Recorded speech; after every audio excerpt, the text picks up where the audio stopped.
What is up, guys? Smanga Makanjapa here. I'm a personal trainer and an online coach. Today, we're continuing the Master the Basics series, and what do you know? We're doing one of my favorite movements. We're doing the lying T-bar row. This is a back movement. This is one of my favorite back movements. Anytime we can get really stable, get a big stretch, get a lot of tension in the stretch position, and then produce force, that movement is golden.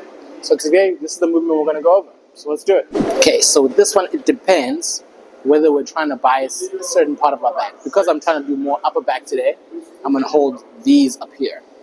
So the thing is, when you're doing a back movement, where you hold the bar, the grip, whatever, is mainly determines your elbow position. So if you hold it this way, the main thing that shifts where you're going to emphasize your back is your elbow position. So as I change my hand position, so does my elbow position. So like I said, we're mainly targeting the upper back today. We're going to hold there and there. And make sure that I'm nice and stable.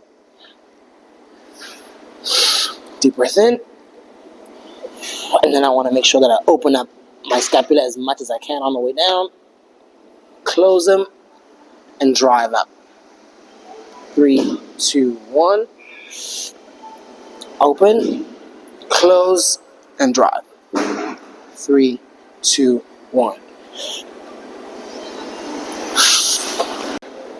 Alright, I'll start to really enjoy that. But the main thing here is, guys, the main mistakes I normally see, and I feel like this is such a common mistake with almost every movement that I see in the gym is, again, people using too much weight. And the thing that always happens when you use too much weight is something else is going to try help you and do that. So if those muscles that you're trying to target aren't strong enough, they're not stable enough, the leak is going to be somewhere else. So when people normally use too much weight, what happens? Start doing this, swinging, the chest is coming up off the pad, which is completely negating why this thing is here in the first place. So we want to use this, we want to be stable, we want to use it to almost stop us from going all the way down there. Because imagine if we were trying to do, I love a bent over barbell row, but the thing is with the barbell row, if I was to do a cheer with no pad over there, once I start to fatigue, sometimes you see people starting to come up a little bit, or then they start to swing.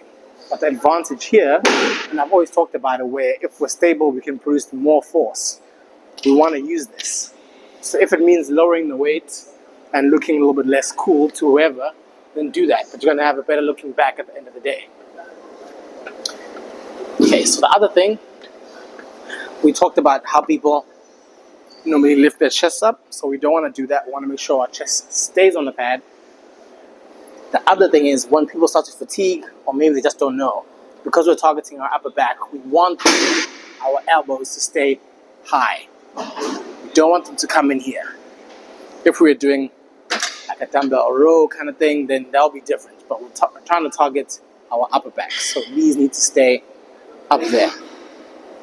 Okay, and the other thing and the last thing, this might be a little bit nerdy, but I've talked about how the function of muscles is to move bones.